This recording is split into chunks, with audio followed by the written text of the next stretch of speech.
Good morning, beautiful people. Welcome to episode 1 of the Clutch Down podcast. It's a Monday afternoon for me, but wherever you are in the world, I hope you're having a great day, so let's get into it.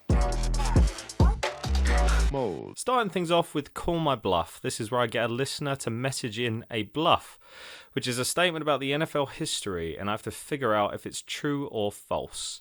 Our bluff this week comes from Pam in Canada. Hey Pam, how's it going? And she says, except for Thanksgiving, it's on a Super Bowl Sunday when the people in the United States consume the highest amount of food on any day in the year. I don't think this one takes that much thought, to be honest. I know what my escapades are like on a Super Bowl Sunday. I always go around to my brothers and watch it. It's like a tradition we've been doing for quite a few years now. And yeah, I think other than maybe a birthday or Christmas, Super Bowl Sunday is definitely where I bloat myself out to the gizzards. Like, I eat so much, it's ridiculous. And to be fair, I think if you're not doing that on a Super Bowl Sunday, then you're watching the game wrong. So yeah, I'd have to say this one's true. I think definitely. Yeah! Yep, it's true. Yep, that's probably going to be the least surprising bluff of the season. And I'm happy I got that one right to kink things off. That would be pretty embarrassing if first episode I get that wrong. But yeah, that's pretty fair. Lots of news around the NFL this week and over the last couple of weeks. So Troy Aikman is reportedly making the switch over to ESPN with a reported 5-year contract similar to Tony Romo's, where he would earn around $17 million a year. It's not yet signed, but it's near completion. Eric Bieniemy has re-signed with the Chiefs for a 1-year deal. It's his 5th season as the Chiefs offensive coordinator. And also Matt Nagy has signed with the Chiefs as the quarterback's coach. Matt Nagy, of course, was the Bears head coach for the last 4 years, where he had 2 playoff appearances. Sean McVay has said he's not stepping away from coaching. He's turned down a potential $100 million deal from Amazon. He currently makes around $8.5 million a season as the head coach of the LA Rams. He intends to defend their Super Bowl win and, to quote the man himself, run it back. Some hot off the press news, I must say. New teams are announced for the NFL International Series. The home teams were announced today. So the Cardinals will have a home game in Mexico. Packers, Saints, and Jaguars have been announced for London. And the Tampa Bay Buccaneers have been announced for the game in Germany. Some pretty big draws there, and I'm sure everyone's very much looking forward to that. The Combine kicks off this week ahead of April's draft, so we're talking about a potential top 5 pick as our spotlight player this week. Evan Neal. So Evan Neal was the offensive tackle for the University of Alabama. He's 21 years old, 6'7", and just a casual 350 pounds. So a pretty big dude. He was a 5-star recruit coming out of the IMG Academy in Bradenton, Florida. Neal started at left guard in his freshman season in 2019 before moving to right tackle in 2020, and then he was moved back to left tackle for the 2021 season following Alex Leatherwood's departure. Leatherwood was obviously drafted by the Raiders in the first round last year. Neal's tape's great, to be honest. Like I didn't know that much about him, but I watched his tape. He is a big dude, as I've said, but he's also quite explosive and mobile. Some tackles struggle a bit with using their large reach as a tool, but he uses it to control defenders in one-on-one situations. Great potential for, those one-on-one blocks with where he could be with some of the best pass rushers in the NFL. It's good to be able to have that trust in pass protection, and that's a big skill to have.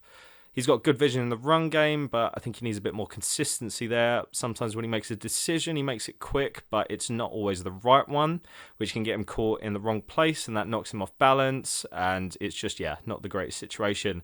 When he makes the right decision, he's brilliant, he can pull well, and that's great for the run game. Got some elite pass blocking skills. He's only given up 3 sacks in the past 3 years, despite those position changes.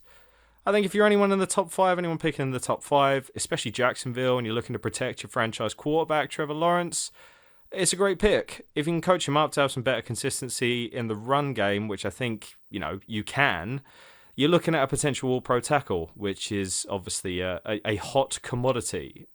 And I'm sure a pick that Travis Etienne and James Robinson definitely won't be against. They want to get their yards up in the run game. I don't think they'll have any kind of issues. Speaking of Jacksonville, the NFL YouTube channel released its top 100 plays of the season a couple of days ago. And it included my play of the week, from the Jacksonville Jaguars. So in week 3 in the NFL, I remember watching this play live. It was brilliant. Week 3 of the NFL, undefeated Arizona Cardinals go against the winless Jaguars. Arizona's kicker, Matt Prater, attempted a 68-yard field goal with 2 seconds left in the first half. Game was tied at 7-7 at that time. Kick was short, and Jamal Agnew received it in the end zone. Runs out, breaks 2 tackles on his way to a 109-yard touchdown. Whilst the commentator, who was very much enjoying it, had a voice crack, and I think he went through puberty during the play. That's how good the play was. We were improving adolescence throughout that play. It was brilliant. Yeah, it's a fun play. As I say, just a casual 109 yards, so definitely worth a watch. Say in the off season, it's a bit hard sometimes to find plays because obviously plays aren't happening because the NFL season isn't on.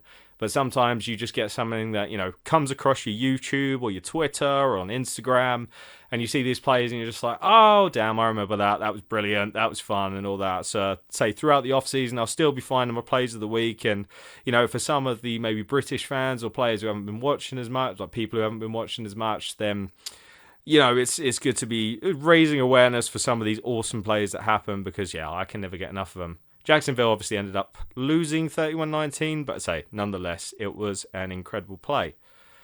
Controversies. NFL and controversy. Those two things go very hand in hand, I must say. So, Odell Beckham Jr., congratulations to him, had a baby with his girlfriend Lauren Wood, and he also tweeted out saying that he's going to be back better than ever next season. One of the first things I saw after he tore his ACL in that last game of the season in the Super Bowl, I just kind of thought, maybe there's a chance that he doesn't come back. Tore his ACL on the same side. He's got nothing left to prove. He's gone to a better team in the Rams after being at the Browns and had an incredible season, a bit of a career resurgence. Before he left in the Super Bowl, he had 50 yards and he had a touchdown and was just looking like he was going to have an incredible game. Already had an incredible game before he left. But yeah, so I kind of wasn't going to be surprised if he said he was going to retire after that. Having one ACL tear is enough, but having a second one on the same knee is just, that's not fun. But obviously a great player to watch. So I'm happy to hear that he's going to be coming back. He's won a Super Bowl ring. He's made a lot of money, but obviously clearly wants to do it for the love of the game and just to show what kind of player and what kind of guy he is. So congratulations on the baby, and also happy to see that he's going to be back. Lovie Smith, the coach of the Texans, says that Davis Mills is their quarterback and the Watson situation will get resolved basically as it gets resolved. I think this is cool to see. Davis Mills had a pretty incredible season as a rookie. He wasn't really spoken that much about prior to the season with your Trevor Lawrences and your Zach Wilsons up there getting picked in the first round, but he was a third-round pick, came out at a fantastic season. Sort of proved, considering, the chaos of that Texans situation, what was going on with Watson and the coaches and all that kind of stuff, proved that he deserved to be there and deserved to play in the NFL and deserved to get that start. I also think the Texans kind of need some consistency with the last couple of years and what's been going on, especially with the Watson situation. So he deserves that start, and it's going to be good to see what happens. I think, the Watson situation will obviously eventually get resolved with either a good situation for Watson or a bad situation, depending on if it comes out that he actually did it or if he didn't do it.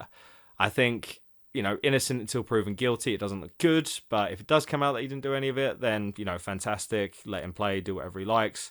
I think currently, if it's, not looking good and comes out that he did do these things, then I'm not sure what it says about your organization if you're going to trade for a player like that, or if he does continue to play or not. I don't think it says a lot. There's been a big surgence of more female coaches and all that in the last few years, which is great to see, especially with Tampa Bay in the playoffs last year and that, to see the sort of amount of female coaches that they had. I'm not sure what it says about your organization if you're going to condone and trade for someone who does that. I get there's obviously, money and winning Super Bowls and all that kind of stuff and the kind of legacy that you leave as a team, but there's also a very humanitarian element where it's that's not really a good thing. It doesn't really say a lot of support for the women in your organization if that's going to be a player that you're going to condone and bring in. So, yeah. Obviously, hopefully it gets resolved soon so people know what's happening. But yeah, I think it's good to see that Davis Mills is going to get a shot. It's going to get a shot. It's good to see.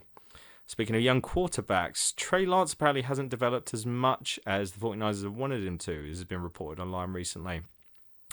I mean, there's there's positives and negatives to letting a player just sort of play and get those reps. Like you look at Aaron Rodgers. Aaron Rodgers didn't start until I think his third season. And so obviously that's time to, develop properly and get used to the game and, get used to what's going on in the offenses and those big changes. But I think you've got to take the training wheels off at some point. The 49ers, look at the playmakers they've got. You go all the way down for, say, George Kittle, Deebo Samuel, who was a monster last year. And they can basically build a team around. Then you've got Brandon Ayuk, who's obviously a great player. You got in that backfield, you potentially get Mostert back, who's just got ridiculous speed. And you pair him with Elijah Mitchell, and then you've got a 50-50 backfield that is going to be impressive. You've got these players that are there.